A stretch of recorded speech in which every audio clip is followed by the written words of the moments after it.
What's good, everybody? It's your girl, Miss T-Talk. I'm here with the one and only Shane, the promoter. How are you? I'm good, and yourself? What's up, yo? I'm doing well. You are the first promoter on my show.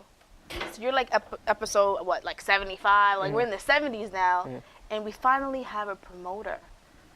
So you promote parties, events. Tell me more about your role in being Shane, the promoter.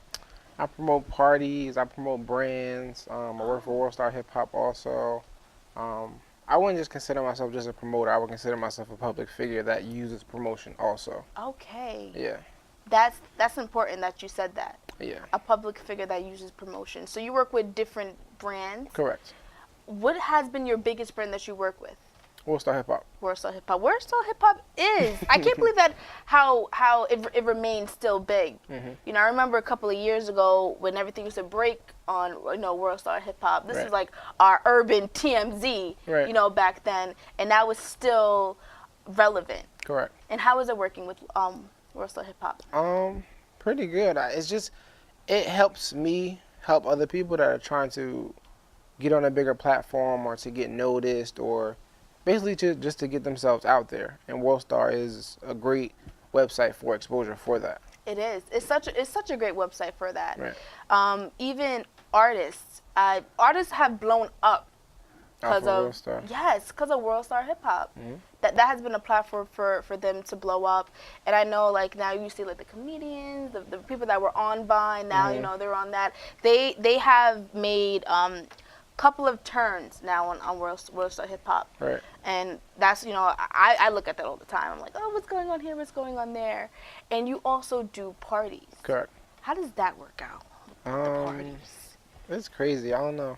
I like being in a like a lit, good environment where people get to, you know, forget about their daily struggles. You know, Monday through Thursday. 'Cause, you know, Friday is like a day where you be like, oh man, I'm about to get out of work. It's Friday. I'm ready to go turn up. Let me see where the party's at, and then that's where like my role comes in. I basically create an environment where people get to forget like I said, the daily struggles of work, and then Friday comes, Saturday comes, you get to forget that. You go out, have a drink, you know, enjoy time with your friends, or get to catch up with people that you don't get to catch up with Monday through Thursday. Yeah. And you know, and you enjoy yourself.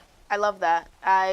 On Fridays, it's so crazy because I'd rather go out on a Friday than a Saturday. Because if you go out on a Friday and you drink, you have a good time, you have 2 days to recover. Right. Now I'm getting older. I need 2 full days to recover of going out on Fridays. So you do a slew of parties, different parties. You like rooftop parties in the city. All kinds. I've thrown parties everywhere from Virginia, Atlanta, New York, Jersey, Philly is where I'm at mostly. So basically, California. Yeah, I've done parties. The East Coast now. I've done parties all over. Oh, and they have obviously been successful. That's dope. I would definitely love to come to one of your Shane the promoter who promotes the party because I definitely want to do that. I want to do that more. Okay. In the summer. So do you also do networking events as well, or just parties? I go to networking events, but I haven't thrown a networking event myself. Even though people look at me as like a big networking plug because of all the people I mix with, and I've thought about it. You know. I've actually thought about, you know, actually having a networking event. I think it will be successful because a lot of people, like I said, look up to me as like, you know, that networking person. Exactly. That's why I was like, would you even go in that direction? Yeah, I would. Yeah, I think that would benefit you and your brand so much to do networking events. And then, you know, they see you that done plenty of parties and plenty of events, stuff like that. I saw that you were recently at the, I can't even say their words, so expensive, Dolce and Gabbana. Oh yeah, I can't even say that for some reason. You was just at their part. How was that? That was crazy. I got the invite. So what happened was how I got incorporated in that was I went to Dolce and Gabbana and bought their Sereno sneaker and a hoodie.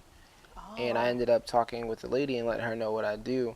And then I want to say that was like maybe 2 years ago because I see a lot of people wearing a Sereno sneaker now. Oh, don't know what it is. Not my tax bracket. It's okay. Go ahead. I see a lot of people wearing it now, and then I ended up talking to the lady, letting her know what I do, and then a couple months down the line, I guess she sent me an email. I want to say two months ago about the event, but I had forgot about it because I didn't, you know, put it in my event planner. Yeah. And then the day before, I checked my email and I seen her say like, "Are you still coming?" I'm like, "Oh." they're expecting Shane. Yeah, so I hurry up and confirmed it. You know, brought my friend along with me, and it was a crazy event. They had free champagne. It was basically like I want to say, the event was kind of misleading. I thought it was like a fashion show. When I got there, it was just people that were buying things, and they gave away free champagne. They had music, and like I said, I brought my girlfriend. It was, I don't know, it was kind of like a mix and mingle kind of event, but it was dope to be at Dolce & Gabbana. They closed off the whole store. It was pretty dope. Wow, dope.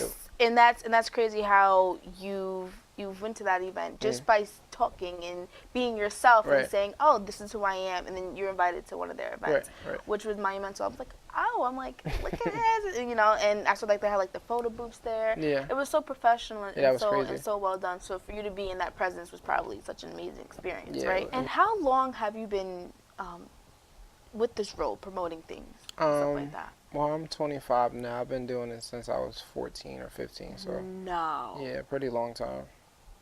That is a really long time to be consistent.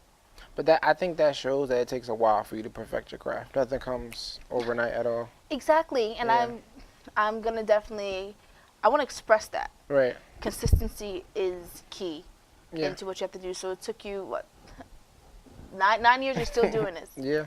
Well, over that, you said 14. You're 25, so it's 11.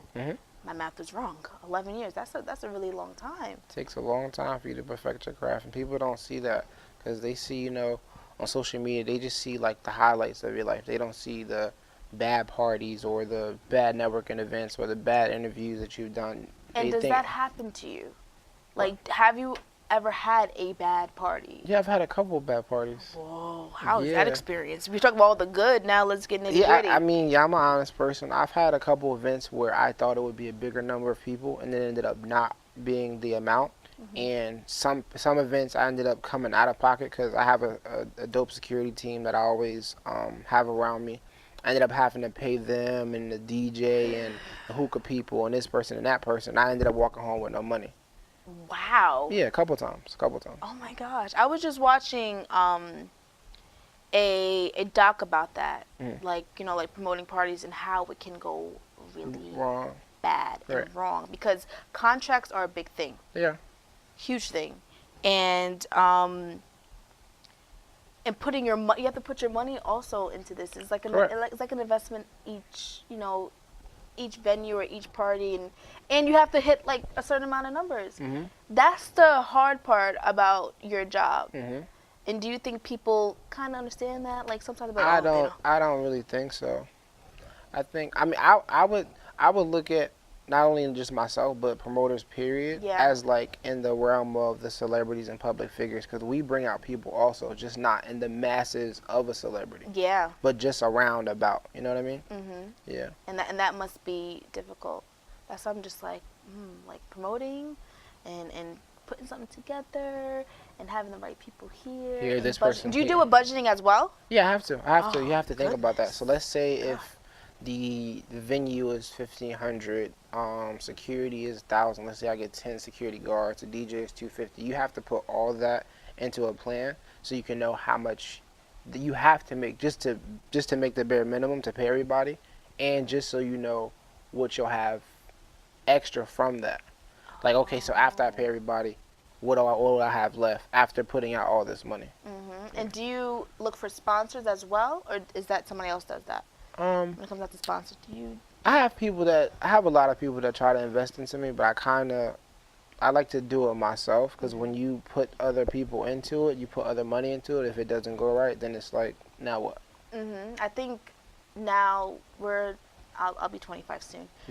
We're like obviously the same age. I feel like it is kind of easier just to work by yourself. By yourself. It's harder, but yes, when you hit that goal of what you thought you didn't hit, it's like wow, like I didn't think I was going to do it. And then when you do it, it's like an overwhelming feeling. Cause it's like, yeah, I did it all myself. I didn't ask nobody to help me. I mean, I did it. I'm so proud of you. Thank you. You have done a lot. I'm looking at your roster. I'm like, oh, he did this, he did that. And yeah, it's crazy. It's a lot, but it's so much more. Like, stuff like this, like a job like this, how does it like? This can go on for a long time and stuff like that. It's not like you hit it and that's it, it missed and that's it. You know, like how longevity of artists or longevity of anybody else doing anything. But I think promoting, that's something that can just take off, especially if you're take this, like you said, to the East Coast and all the way to the West Coast. Traveling. The bigger you get your name in it, the better it'll be. Exactly. That's why I try to network with celebrities all the time. And that's what draws a lot of eyes. Exactly, and that's what makes it obviously better to network with the celebrities and get their attention and stuff like that. And I know that you do invite them and bring the masses and to have a nice gathering and a nice party. So you have a lot of stuff coming up this upcoming year as well. Yeah, I mean, well, I'm working with Vanity Grant as like a partnership. They call up the talent and then they call me to bring it all together. Because most of the talent that they call, I've done parties with or I have a relationship with, like Cardi B, The Migos, A Boogie. Oh wow. Dave East, Keep naming G Herbo, Lil Durk, Kodak Black, Shiggy, Fat Boy. Like the list goes on of people that I've met and networked with. It's how you talk. It's that's a good resume. Yeah. That's big names in the industry as we speak right now that are climbing the charts, doing their thing. That's good. That's a good resume. And I was just with Lil Durk last weekend. Oh really? Yeah. Wow. See, look at that. That's dope. That's dope. What you're doing is dope. And I wish you luck. And thank you so much for coming on my show, Shane. You're welcome.